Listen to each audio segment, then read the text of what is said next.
j'espère que vous allez bien. Aujourd'hui, dans cette nouvelle vidéo, nous allons parler de colliers et de harnais. Nous allons tout d'abord commencer par parler des colliers, et il faut dire qu'il y a pas mal de choses à dire.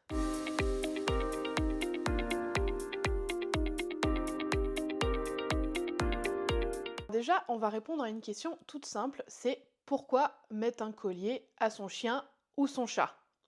Alors moi, la réponse que je vais vous donner, elle est très simple. Je me sers des colliers comme porte-médaille, en fait. Alors pourquoi j'encourage le fait de mettre un collier pour pouvoir mettre une médaille?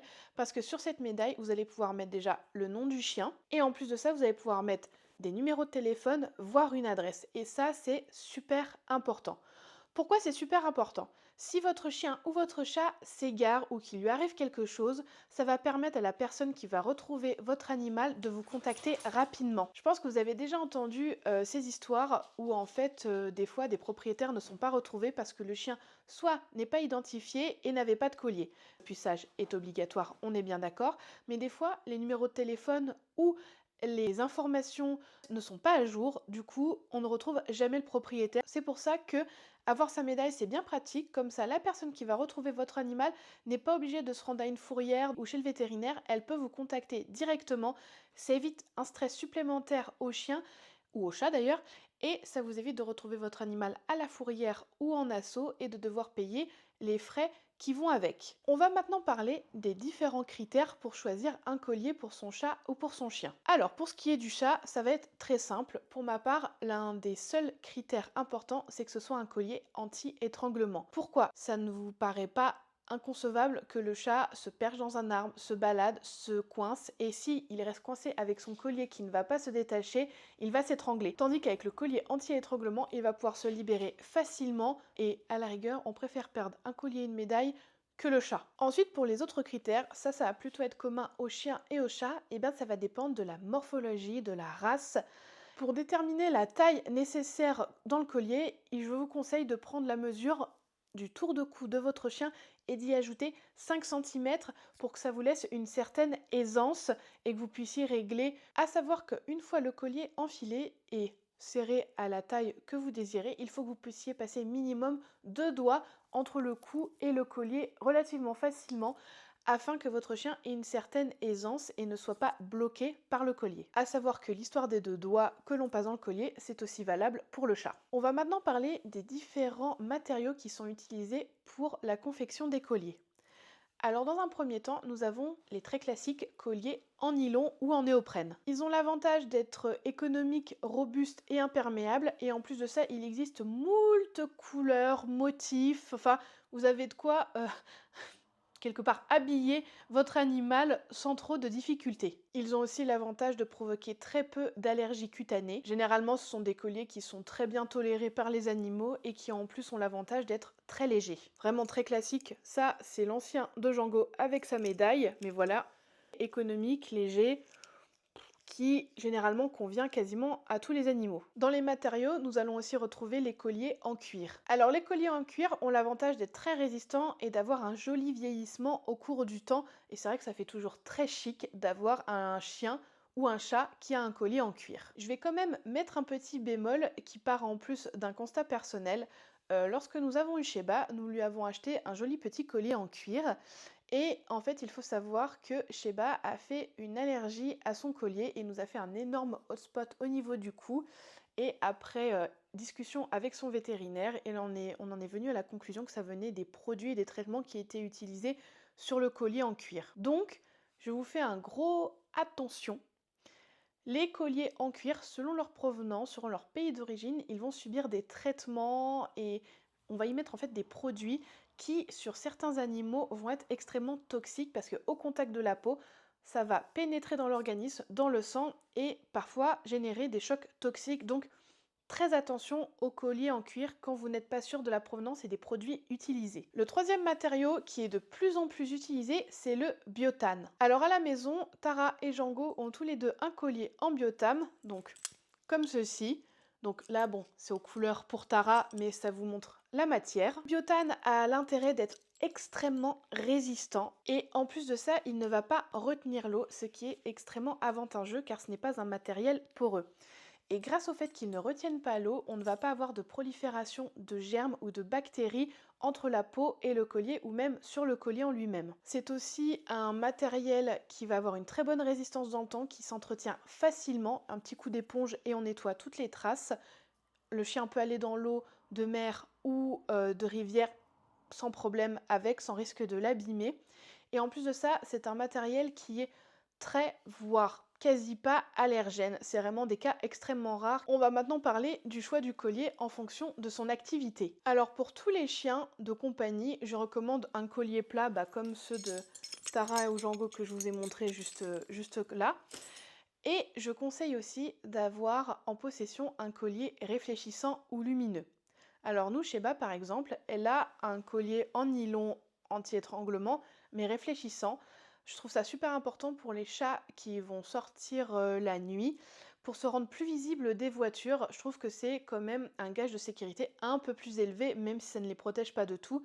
C'est toujours mieux que rien. Donc elle a un collier réfléchissant. Et pour Tara et Django, ils ont chacun en fait un collier lumineux qu'on allume si jamais on doit faire des... On voit pas très bien si vous voyez.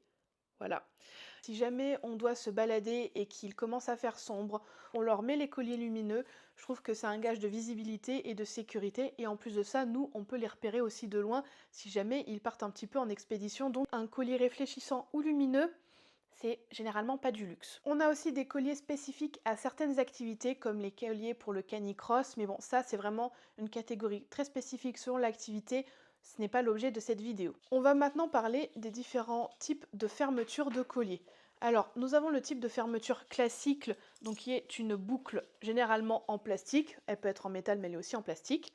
Donc voilà, cette boucle classique qui a l'avantage d'être facile à mettre et à enlever, qui par contre généralement n'a pas une durée de vie optimale, je dirais. Je trouve que les boucles type boucle de ceinture vont vraiment durer plus longtemps, mais pour des colliers qu'on utilise de temps en temps, par exemple comme le collier lumineux, ça va très bien. Pour le quotidien, nous à la maison, les chiens ont plutôt des colliers avec des boucles métal, donc comme vraiment des boucles de ceinture, qui vont vraiment mieux tenir et avoir une durée de vie dans le temps beaucoup plus importante. Donc vous avez aussi ce type de boucle. On a aussi un troisième type de boucle, c'est donc les boucles, on va dire, spécifiques pour les chats, qui sont les boucles pour les colliers anti-étranglement.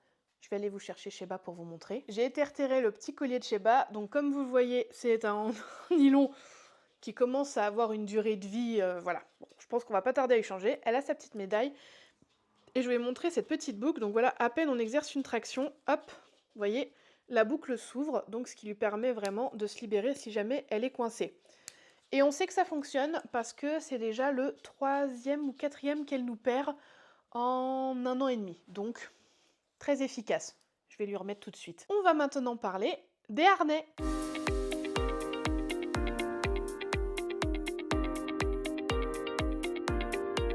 Alors, pour ce qui est des harnais, je ne peux vous conseiller qu'une chose vraiment très importante, c'est de ne surtout pas prendre le premier harnais venu ou le harnais un petit peu à la mode. Parce que ce n'est pas parce que ça va très bien aller sur un chien que ça va aller au vôtre, même si c'est de la même race par exemple. Il y a vraiment des types de morphologie, des tailles, etc., des formes qui font qu'un harnais ne peut pas aller à tous les chiens. Donc surtout, prenez bien votre temps quand vous choisissez un harnais parce que le choix du harnais va avoir un impact déterminant sur la santé et le confort de votre animal tout au long de sa vie si vous l'utilisez régulièrement. Donc un harnais qui est bien adapté à son chien doit lui donner un maximum de liberté de mouvement tout en lui assurant le plus de confort possible. Car un harnais qui est mal choisi ou mal réglé va entraîner des troubles au niveau posturaux, des blocages au niveau des articulations, ce qui va avoir des répercussions sur toute la sphère musculo-squelettique de votre chien. Autre petit point, il faut savoir que comme pour les colliers, il y a différentes matières pour les harnais. Donc généralement, ce qu'on va le plus retrouver, c'est le nylon et maintenant de plus en plus le biotane. Il existe encore des harnais en cuir, mais ce n'est pas ce qui est le plus utilisé. Généralement, ce qu'on va retrouver le plus, c'est nylon et biotane. Quand on va choisir son harnais, il va falloir prendre en compte certaines articulations très importantes chez le chien. On va donc porter une attention particulière à la liberté de mouvement des membres antérieurs, donc à la liberté de mouvement de la scapula et de l'humérus, donc sur l'articulation scapulo-humérale. On va aussi apporter une attention toute particulière à l'articulation qui se trouve entre l'humérus et radius ulna, donc c'est l'articulation huméro-antébrachale, donc l'articulation du coude. Ces articulations doivent être au maximum laissées libres, laisser le mouvement se faire de manière fluide et naturelle afin qu'il n'y ait pas de compensation musculo-squelettique chez votre animal. Dans le monde du chien, on va trouver 3 grands types de harnais type grand public entre guillemets. Il y en a bien d'autres styles, mais qui vont être plus spécifiques à des activités. Je prends l'exemple, les harnais de traction pour les chiens de traîneau ou des harnais de canicross, ou voilà. Il y a d'autres types de harnais, mais là je vais parler des harnais qu'on retrouve le plus, donc les harnais dits grand public. On va d'abord retrouver le harnais dit en T, ou autrement appelé le harnais norvégien. C'est un harnais qui est très à la mode depuis quelques années et on le reconnaît assez facilement avec sa bande transversale qu'on va voir passer sur le poitrail du chien. Je vous mets un petit schéma aussi pour que vous le visualisez mieux. Il faut savoir que même si c'est un harnais qui est très souvent utilisé dû au fait qu'il soit à la mode, il est très souvent soit mal réglé, soit pas du tout adapté à la morphologie du chien qui le porte. De par cette bande transversale, en fait, le chien va avoir une restriction au niveau du mouvement et selon la hauteur à laquelle cette bande est placée, ça va avoir des répercussions différentes sur le corps. Par exemple, si la bande est placée trop haut, on va avoir une compression au niveau de la trachée du chien, donc ce qui peut entraîner de gros gènes respiratoires. Si la bande est placée de manière classique, donc plutôt au milieu, elle va gêner le mouvement des épaules. Comme vous voyez sur le schéma, la bande passe vraiment au niveau de l'épaule, donc ce qui va le gêner dans ses déplacements lorsqu'il porte le harnais. Et lorsque la bande est placée de manière basse, elle va gêner le mouvement de l'humérus et aussi avoir des répercussions au niveau du sternum. Globalement, c'est une forme de harnais que je conseille peu parce que je pense qu'il y a très peu de chiens sur qui elle va convenir. Globalement, je dirais que c'est un type, une forme de harnais à éviter. Je vais maintenant vous parler d'une deuxième forme de harnais, donc c'est le harnais en H. Alors pourquoi on le appelle harnais en H? C'est tout simplement parce qu'il va dessiner un H sur le dos du chien. Simple. Ce sont des harnais qui sont généralement très fins avec des lanières fines, souvent en nylon et qui ne possèdent pas de rembourrage. Généralement, c'est plutôt un bon premier choix, mais je le conseille plutôt à des animaux qui n'ont pas tendance à tirer en laisse. Pourquoi? Parce que, en fait, ces lanières qui sont souvent fines peuvent blesser le chien qui va souvent tirer, tandis qu'un harnais qui va avoir des sangles plus larges ou du rembourrage va permettre l'absorption des chocs dus au fait que l'animal tire. Si vous choisissez ce harnais, il faut faire très attention au choix des matières pour qu'elles n'entraînent pas d'irritation, de plaies, de blessures et surtout veiller à bien régler les sangles pour éviter pareil toutes les irritations et les plaies qui peuvent être engendrées. Nous allons maintenant parler du dernier type de harnais et c'est le harnais en Y. Pourquoi harnais en Y? C'est tout simplement parce qu'il va dessiner un Y sur le poitrail du chien. Pour ce qui est de notre part, nous avons pour Tara et Django tous les deux un harnais en Y. Alors là, je vais présenter celui de Django. Donc on voit bien ce fameux Y dont je vous parlais. Donc c'est une forme de harnais qui va permettre de bien dégager les épaules pour un fonctionnement beaucoup plus fluide. Et c'est un harnais qui offre généralement un confort supérieur aux chiens, donc qui est plus conseillé aux chiens qui vont tirer pour absorber les chocs parce qu'il va avoir des sangles soit plus larges et ou avec du rembourrage, ce qui fait qu'on va éviter les blessures et les irritations. Il faut cependant veiller à un petit point qui a son importance, c'est que la sangle qui passe entre les antérieurs ne soit pas trop large pour qu'elle ne puisse pas créer d'irritation au niveau des aisselles et des plis que nous avons entre les pattes et le corps du chien. En somme, le choix du harnais, c'est un choix qui est quand même très difficile et c'est quelque chose sur lequel il faut bien réfléchir et surtout prendre son temps et voir faire des essayages. Lorsque vous vous rendez en boutique par exemple, n'hésitez pas à essayer le harnais sur votre chien, à regarder son amplitude de mouvement, à bien observer qu'il ne soit pas gêné par exemple au niveau des aisselles et que le chien se déplace normalement, qu'il ne ressente pas de gêne, que vous le trouvez un petit peu comme d'habitude. Personnellement, je ne saurais trop vous conseiller que d'essayer de faire des harnais sur mesure. Pourquoi ça? Ça va être effectivement un investissement plus important, mais par contre, vous allez rendre service à votre chien parce que même dans une même race, par exemple, les chiens vont pas tous avoir la même longueur de dos, la même ouverture de poitrail, le même accolement entre guillemets des coudes au corps. Ce sont plein de paramètres différents spécifiques à chaque individu. Et pour éviter les blessures et être sûr d'avoir un nez qui va lui convenir parfaitement, je ne saurais que trop vous conseiller le sur-mesure. Je vais prendre mon exemple. Tara et Django avaient tous les deux des harnais d'une même marque en Y qui en soi de prime abord leur convenaient pas mal.